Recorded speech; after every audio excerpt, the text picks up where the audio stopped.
Good morning everyone. सभी students का एक बार पुनः मैं हमारे महाविद्यालय के इस यूट्यूब चैनल पर हार्दिक अभिनंदन एवं स्वागत करता हूं। जिस किसी भी स्टूडेंट ने अगर हमारे महाविद्यालय के इस यूट्यूब चैनल को सब्सक्राइब नहीं किया तो सब्सक्राइब कर लो, ताकि आपको जो नए वीडियो है उनकी अपडेट मिलती रहे और आप अपनी यूनिवर्सिटीज़ के जो परीक्षा है इसकी तैयारी है वो अनवरत रूप से जारी रख सके। हमारी क्लास है ये गांधी जीवन और दर्शन जो स्नातक पार्ट फर्स्ट ईयर, इसका एक अनिवार्य कंपलसरी विषय है और इसमें ऑब्जेक्टिव टाइप क्वेश्चन आएंगे। इसमें हमारा जो प्रीवियस वीडियो था इसमें हम गांधी जी के जो सत्याग्रह है इसके बारे में जानकारी हासिल की थी कि गांधी जी का ये सत्याग्रह का जो विचार है वो क्या था। और इस सत्याग्रह में गांधी जी ने कहा था अपने विरोधियों को दुखी बनाने के बजाय स्वयं अपने पर दुख डालकर सत्य की विजय प्राप्त करना ही क्या होता है, सत्याग्रह होता है। मतलब खुद को अपने विरोधी के बजाय खुद को ही क्या है परेशानी में डालकर, कष्ट में डालकर जो विजय प्राप्त की जाती है वही क्या होता है, सत्याग्रह होता है। तो इसकी हमने हमारी प्रीवियस क्लास में चर्चा की थी। आज हम सत्याग्रह के जो विभिन्न रूप है इन विभिन्न रूपों की चर्चा करेंगे और यहाँ से इस एग्जाम में या चाहे कोई भी कंपटीशन एग्जाम हो, यहाँ से क्वेश्चन है वो पूरी निकलने की संभावना रहती है। तो सबसे पहले गांधी जी के सत्याग्रह के विभिन्न रूप में सबसे पहले असहयोग आंदोलन, और इसमें गांधी जी कहते हैं कि कोई भी शासन प्रणाली चाहे कैसी भी हो वो शासन तभी कर सकते हैं जब जनता का क्या हो, सहयोग हो। तो महात्मा गांधी ने कहा है कि जनता शासन के साथ सहयोग करने से इनकार कर दे, यही क्या है, असहयोग है। तो गांधी जी ने इसका कहा था 1919-20 में असहयोग आंदोलन चलाया था और इसमें कहा था कि हम अगर सहयोग नहीं करेंगे तो ये सरकार हमारे ऊपर क्या नहीं कर सकेगी, शासन नहीं कर सकेगी। तो असहयोग आंदोलन गांधी जी का विचार था कि किसी भी शासन द्वारा जनता के सहयोग से ही शोषण और अत्याचार किया जा सकता है। ऐसी स्थिति में यदि जनता शासन के साथ सहयोग करने से इनकार कर दे तो शासन के द्वारा कार्य नहीं किया जा सकेगा। सन 1920 में भारत में ब्रिटिश शासन का विरोध करने के लिए असहयोग आंदोलन है इसको अपनाया गया था। तो असहयोग आंदोलन है, महात्मा गांधी कहते हैं अगर जनता अपने शासन करने वालों का सहयोग नहीं करे तो शासन है वो नहीं कर पाएंगे। और ये महात्मा गांधी ने अगस्त 1920 से असहयोग आंदोलन की क्या की थी, शुरुआत की थी, जिसको इन्होंने वापस फिर 5 फरवरी 1922 में जो चोरी चोरा कांड हुआ था और इसके कारण इन्होंने क्या कर लिया था, इसको स्थगित कर दिया था। तो ध्यान रखना है असहयोग आंदोलन सबसे पहले किया था इन्होंने, और असहयोग आंदोलन में जनता सरकार के कार्यों में किसी प्रकार क्या नहीं करेगी, सहयोग नहीं करेगी। दूसरा जो है तो ये ध्यान रखना है महात्मा गांधी ने कब शुरू किया था, वापस क्यों ले लिया था। दूसरा है सविनय अवज्ञा आंदोलन। सविनय का मतलब होता है अहिंसक है वो, अहिंसक व विनयपूर्ण तरीके से कानून की अवज्ञा करना ही क्या है, सविनय अवज्ञा है। महात्मा गांधी कहते हैं कि अहिंसक हिंसा नहीं करनी है, विनयपूर्ण तरीके से जो हम कानून की अवज्ञा करते हैं, कानून का जो उल्लंघन करते हैं, यही क्या होता है, सविनय अवज्ञा होता है। और सविनय अवज्ञा में सन 1931 में महात्मा गांधी ने क्या किया था, नमक आंदोलन, जो इन्होंने साबरमती 12 मार्च 1931 से शुरू करके और 6 अप्रैल को कहाँ पहुँचे थे, दांडी तट पर पहुँचकर, और महात्मा गांधी ने खुद समुद्र से नमक बनाकर इस कानून को क्या करा था, तोड़ा था। तो सविनय अवज्ञा आंदोलन, सविनय अवज्ञा आंदोलन में सत्याग्रह का असहयोग से अधिक प्रभावपूर्ण रूप कौन सा है, सविनय अवज्ञा है। ये सत्याग्रह का सबसे अधिक प्रभावित रूप है, हमने असहयोग पढ़ा था, इससे भी अधिक क्या है, प्रभावी रूप है कौन सा, सविनय अवज्ञा। और इसमें देखो गांधी जी इसे पूर्ण प्रभावदायक और सैनिक विद्रोह का रक्तहीन विकल्प कहते थे। सविनय अवज्ञा है, गांधी जी कहते हैं अहिंसक और विनयपूर्ण तरीके से कानून की अवज्ञा करना, कानून की अवहेलना करना, कानूनों की ये अवज्ञा हिंसक रूप ग्रहण न कर ले। इसलिए उनका विचार था कि सविनय अवज्ञा का प्रयोग जनसाधारण द्वारा नहीं वरन कुछ चुने हुए विशेष व्यक्तियों द्वारा किया जाना चाहिए। सविनय जो अवज्ञा है इसका पूरी जनता इसका उपयोग नहीं कर सकती, कुछ चुने हुए जनप्रतिनिधि होते हैं, जनसाधारण के जो विशेष व्यक्ति होते हैं उनके द्वारा किया जाना चाहिए। और किन कानूनों का उल्लंघन किया जाए ये बात सत्याग्रहियों द्वारा नहीं वरन उस जो व्यक्ति विशेष होते हैं या जो नेता होते हैं उनके द्वारा निश्चित की जानी चाहिए। सन 1931 में नमक आंदोलन के रूप में गांधी जी द्वारा ही इस शस्त्र का क्या किया गया था, उपयोग किया गया था। तो सविनय अवज्ञा आंदोलन है, ये सबसे प्रभावी रूप है, ये अहिंसक और विनयपूर्ण तरीके से कानून की अवज्ञा की जाती है। और महात्मा गांधी ने 12 मार्च साबरमती गुजरात से लेकर और 6 अप्रैल को दांडी पहुंचकर क्या किया था, नमक बनाकर इस कानून को तोड़ा था। तो इसे सविनय अवज्ञा आंदोलन है। तीसरा है हिजरत या प्रव्रजन महात्मा गांधी कहते हैं हिजरत या प्रव्रजन, इसमें स्थायी निवास, अपना जो हम जहाँ के स्थायी निवासी है उस स्थान का क्या करना, स्वेच्छिक त्याग करना, स्वैच्छिक उस स्थान को छोड़ना। सन 1918 में महात्मा गांधी ने बारदौली, सन 1918 में बारदौली और सन 1939 में बिठलगढ़ और लीमड़ी की जो जनता है उसको गांधी जी ने यही सुझाव दिया था, किसका, हिजरत का सुझाव दिया था। और हिजरत है, हिजरत या प्रव्रजन सत्याग्रह का एक अन्य रूप हिजरत है, जिसका अर्थ है स्थायी निवास स्थान का स्वैच्छिक परित्याग। अपना जो स्थायी निवास है उसका स्वैच्छिक क्या करना, परित्याग, उसको छोड़ देना।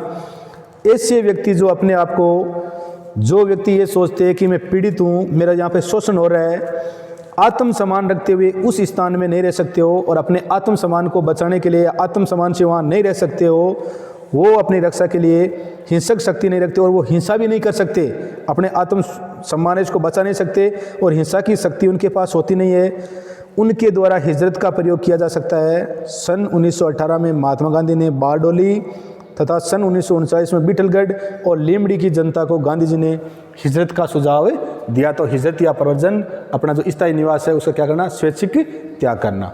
अगला है अनशन। अनशन महात्मा गांधी ने कहा कि ये नहीं कि हम सभी जगह अनशन कर ले, अनशन केवल क्या, कुछ विशेष अवसरों या परिस्थितियों में क्या किया जाता है, अनशन किया जाता है। और इस अनशन में आत्मशुद्धि और अत्याचारियों के जो हृदय है, इस हृदय का परिवर्तन के लिए किया जाता है। अत्याचारी उसके हृदय है, उसको परिवर्तन करना चाहिए। तो ये नहीं कि अनशन हम किसी भी छोटी सी बात को लेकर ये अनशन कर दे, अनशन है वो केवल कुछ विशेष अवसरों पर ही करना चाहिए। सत्याग्रह का अन्य रूप अनशन है, जिसका आजकल बड़ा गलत प्रयोग किया जाने लगा है। गांधी जी ने इसे अत्यधिक उग्र स्तर समझते थे। गांधी जी इसे अत्यधिक क्या समझते थे, गांधी जी इसको अनशन को अत्यधिक उग्र स्तर समझते थे कि स्तर, ये अनशन है वो क्या है, उग्र लोगों का स्तर है, उग्र लोगों का हथियार है, अत्यधिक उग्र स्तर समझते थे। और उनका विचार था कि इसे अपनाने में अत्यधिक सावधानी बरतनी चाहिए। अनशन केवल कुछ विशेष अवसरों पर आत्मशुद्धि या अत्याचारियों के हृदय परिवर्तन के लिए किया जाना चाहिए। विशेष परिस्थितियों में अनशन करना चाहिए और अपना आत्मशुद्धि और अत्याचारी जो है, जो शोषण हमारा कर रहे हैं, उनका हृदय परिवर्तन के लिए किया जाना चाहिए। इसके अतिरिक्त इस अस्त्र का प्रयोग हर किसी व्यक्ति द्वारा नहीं, वरन जो अनशन है इसका सारे लोग इसका प्रयोग नहीं कर सकते।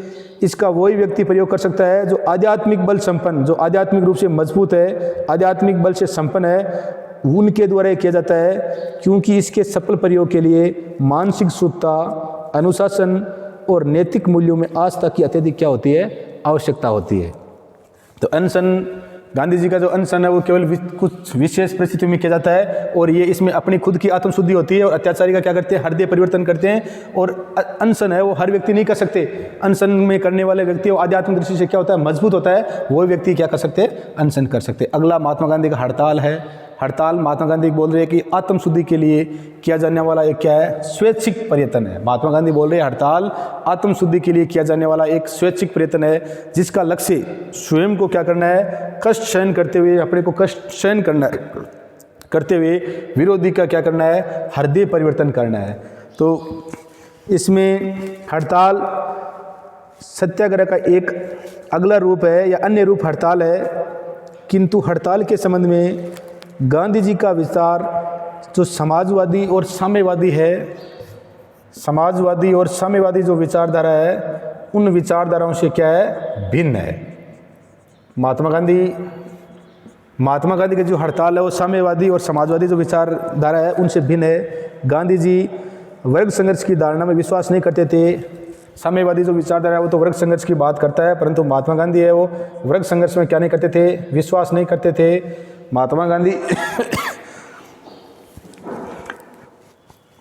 के अनुसार हड़ताल आत्मशुद्धि के लिए किया जाने वाला एक स्वैच्छिक प्रयत्न है। महात्मा गांधी बोल रहे हैं कि हड़ताल है वो आत्मशुद्धि के लिए किया जाने वाला एक स्वैच्छिक प्रयत्न है, जिसका लक्ष्य स्वयं कष्ट सहन करते हुए विरोधी का हृदय परिवर्तन करना है। गांधी जी के अनुसार हड़ताल करने वाले व्यक्तियों की मांगें नितांत स्पष्ट और उचित होने चाहिए। महात्मा गांधी कह रहे हैं हड़ताल करने वाले लोग हैं, हड़ताल करने वाले जो है उनकी मांगें क्या होनी चाहिए, नितांत निश्चित व स्पष्ट होनी चाहिए।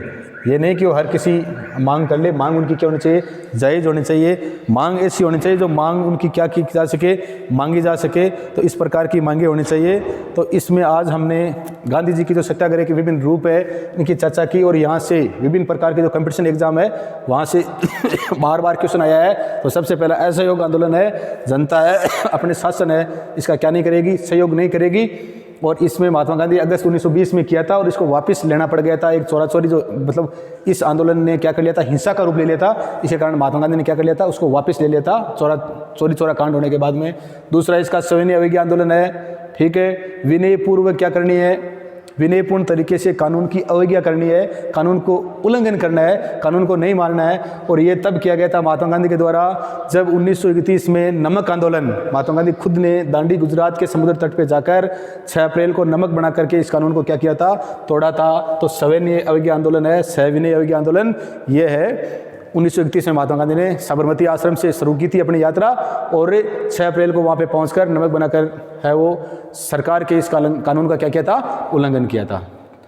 अगला जो रूप है वो हिजरत या प्रव्रजन।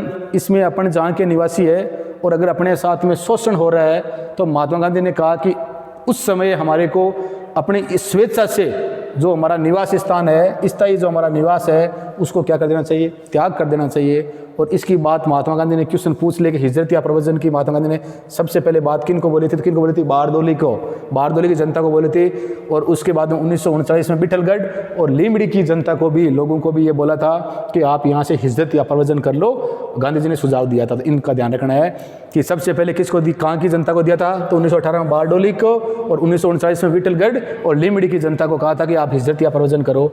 अगला है अनशन।